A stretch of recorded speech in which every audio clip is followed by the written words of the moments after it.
कि 2022 का विधानसभा चुनाव के लिए यूपी भाजपा ने युद्ध स्तर पर तैयारियां शुरू कर दी। 28 और 29 जुलाई को दिल्ली में यूपी के सांसदों को बुलाया गया है। बांदा जेल में बाहुबली विधायक मुख्तार अंसारी को टीवी मिलेगी और गैंगस्टर कोर्ट ने विशेष जज राम अवतार ने यह आदेश दिया है। आपको बता दें कि मुख्तार अंसारी ने कोर्ट से टीवी दिए जाने की गुहार लगाई थी। तो ये तीन बड़ी खबरें हैं। पहला, भाजपा सांसदों की बैठक, मिशन उत्तर प्रदेश पर भाजपा लग गई है, आला कमान लग गया है, मुख्तार को मनोरंजन मिलेगा और बाढ़ बारिश से हाहाकार मचा हुआ है।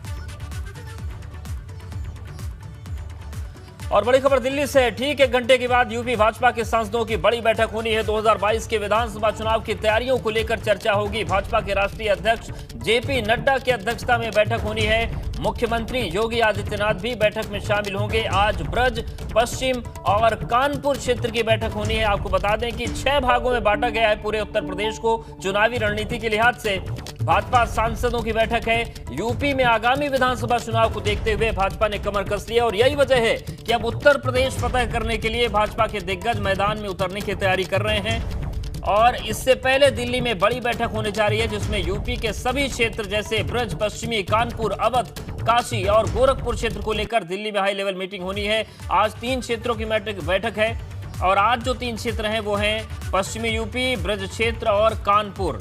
ये 3 भाग जो हैं इनकी आज बैठक होनी है। कुल 6 भागों में चुनावी रणनीति के हिसाब से बीजेपी ने प्रदेश को बांटा है। और जो कल की बैठक होगी वो होगी गोरखपुर, अवध और काशी क्षेत्र की। तो इन इलाकों के सांसद आएंगे। तो आज की बैठक में ब्रज है, पश्चिम है, कानपुर है और कल की बैठक में गोरखपुर है, अवध है और काशी क्षेत्र है। तो 6 भागों में उत्तर प्रदेश को बांटा गया है। तो आज 3 जो रणनीतिक भाग हैं उत्तर प्रदेश के चुनावी लिहाज से भाजपा के, उनकी बैठक आज होने जा रही है और अब से 1 घंटे के बाद यह बैठक शुरू हो जाएगी।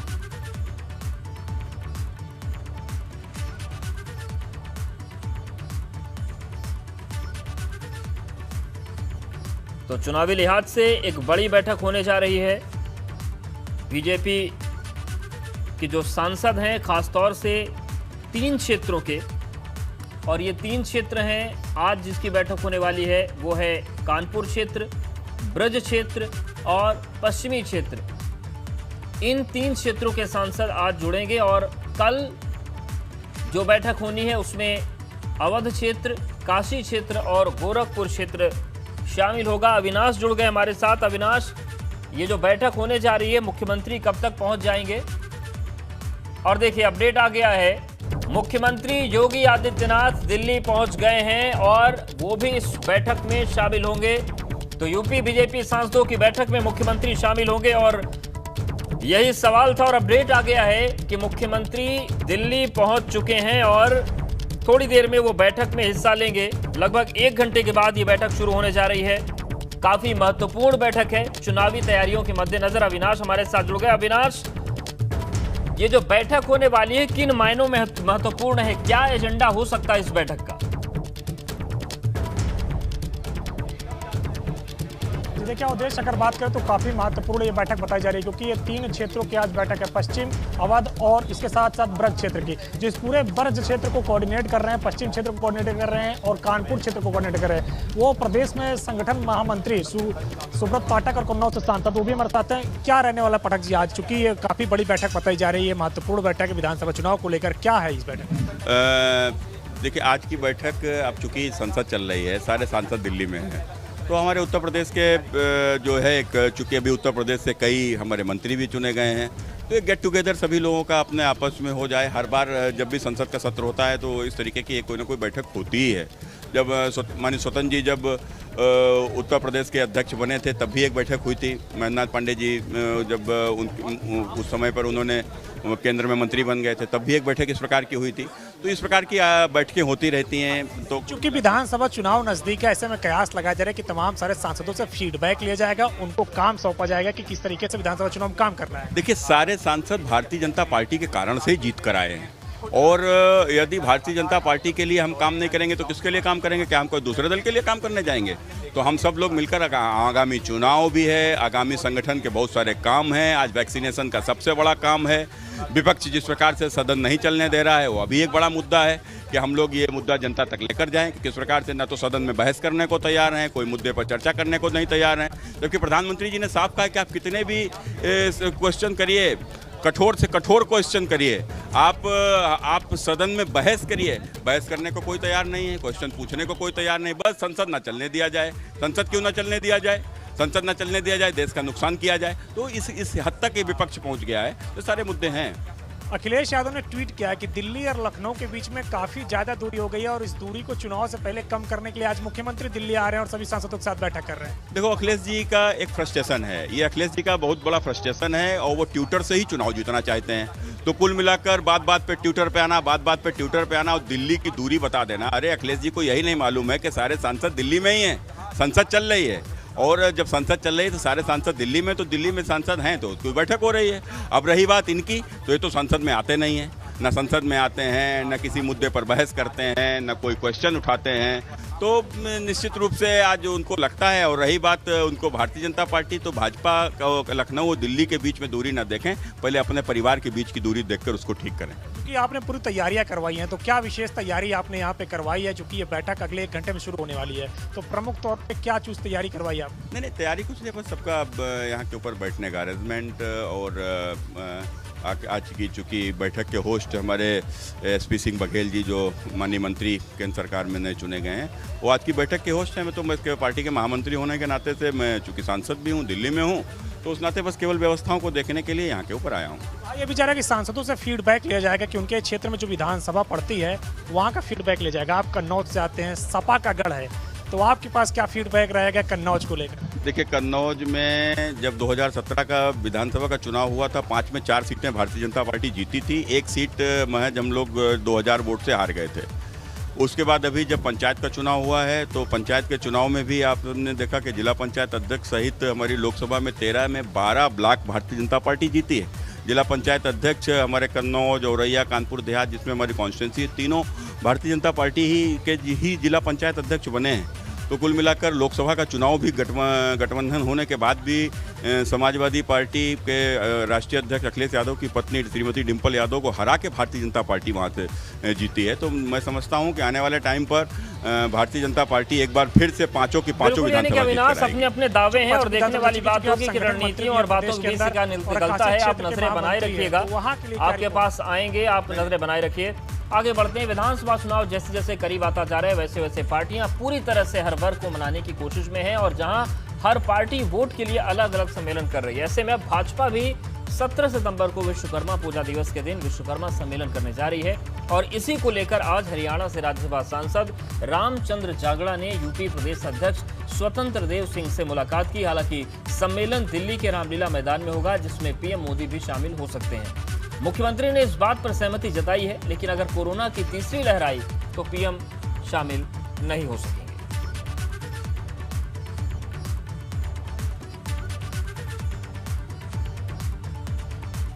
तो सम्मेलन होगा और विश्वकर्मा सम्मेलन रामलीला मैदान में। हालांकि जो जानकारी मिल रही है, जो कहा जा रहा है कि PM ने आने की सहमति दे दी है, लेकिन अगर कोरोना की तीसरी लहर की बात सामने आती है तो फिर यह कार्यक्रम नहीं होगा, वो कार्यक्रम में शामिल नहीं होंगे।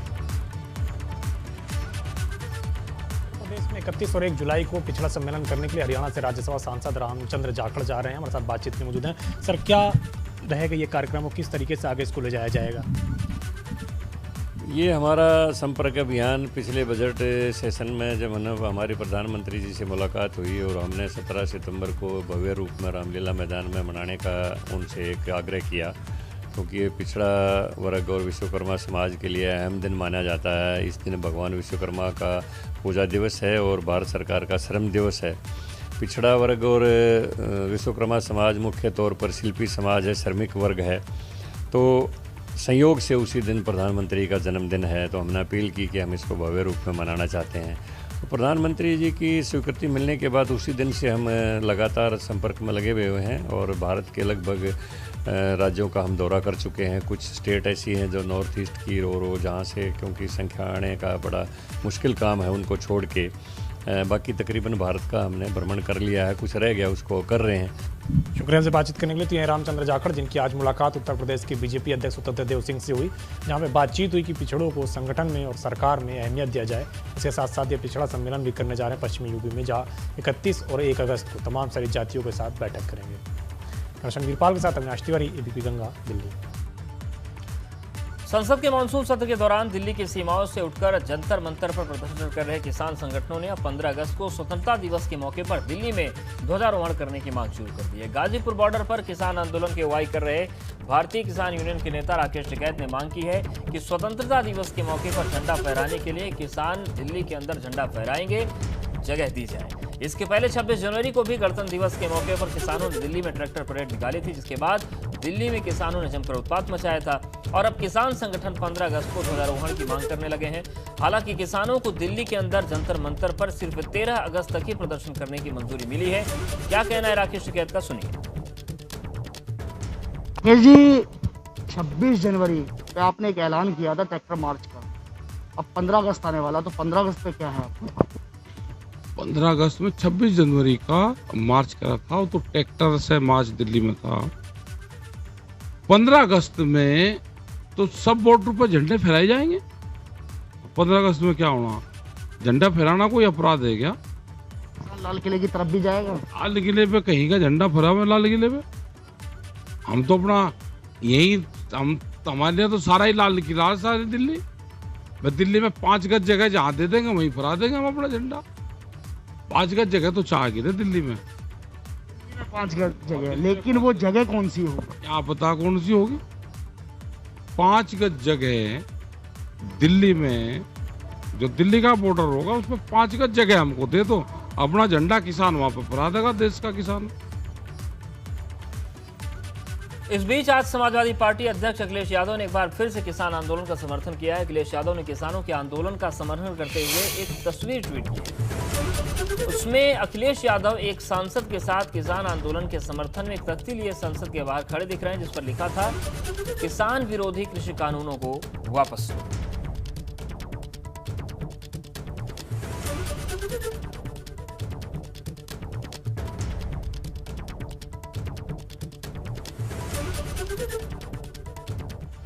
और बड़ी खबर मऊ से आई है, जहां पर बांदा जेल में बंद बाहुबली विधायक मुख्तार अंसारी को बड़ी राहत देते हुए मऊ की गैंगस्टर एक्ट कोर्ट ने मुख्तार अंसारी की टीवी लगवाने की मांग को मंजूर कर लिया है। मऊ के दक्षिण टोला थाना क्षेत्र के गैंगस्टर एक्ट के मुकदमे में आरोपी और इन दिनों बांदा जेल में बंद मुख्तार अंसारी के वकील दरोगा सिंह ने स्पेशल जज गैंगस्टर एक्ट की कोर्ट में प्रार्थना पत्र दाखिल करके मुख्तार को जेल के अंदर खाना, सोने के लिए तख्त और टीवी देने की मांग की थी। इसे कोर्ट ने मंजूर करते हुए बांदा जेल के जेलर को मुख्तार की बैरक में टीवी लगवाने का आदेश दिया है। आपको बता दें कि मुख्तार अंसारी लंबे वक्त से जेल में टीवी लगवाने की मांग कर रहा था। ऐसे में कोर्ट के आदेश को मुख्तार अंसारी के लिए बड़ी राहत के तौर पर देखा जा रहा है।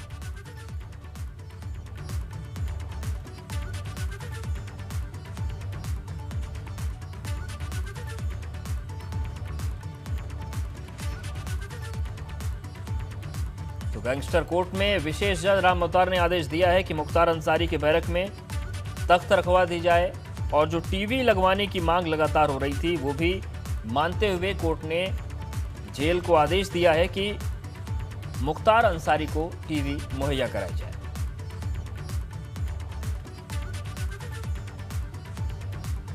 पिछले 3 दिनों से अपनी मांगों को लेकर प्रदर्शन कर रहे एम्बुलेंस सेवा के कर्मचारियों की हड़ताल आज भी जारी है। लखनऊ, प्रयागराज, कानपुर समेत यूपी के कई जिलों में आज भी 102 और 108 एम्बुलेंस सेवा कर्मचारियों ने काम बंद करके विरोध प्रदर्शन किया। लेकिन एम्बुलेंस कर्मियों की हड़ताल के खिलाफ सरकार के सख्त रुख के बाद तो सख्त रुख अपनाया गया है और अब हड़ताल पर बैठे एम्बुलेंस कर्मचारियों में दोफाड़ भी होता दिख रहा है। कल ही स्वास्थ्य मंत्री जयप्रताप सिंह ने हड़ताल कर रहे एम्बुलेंस कर्मियों को चेतावनी दी थी कि अगर उनकी हड़ताल की वजह से किसी मरीज की मौत हुई तो हड़ताल कर रहे कर्मचारियों की गिरफ्तारी होगी। सरकार की इसी सख्ती के बाद अब कई जगहों पर एम्बुलेंस कर्मी काम पर लौटने लगे हैं, लेकिन कई जिलों में अब भी एम्बुलेंस कर्मचारियों की हड़ताल जारी है।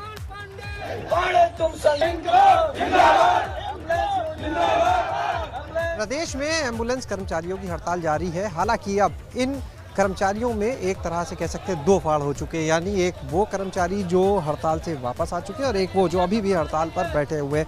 हम इस समय राजधानी लखनऊ के इको गार्डन में मौजूद हैं, जहां पर आप देख सकते हैं कि बड़ी संख्या में जो एम्बुलेंस कर्मी हैं ये अभी हड़ताल पर बैठे हुए हैं। बात करते हैं इन लोगों से। क्या नाम है आपका?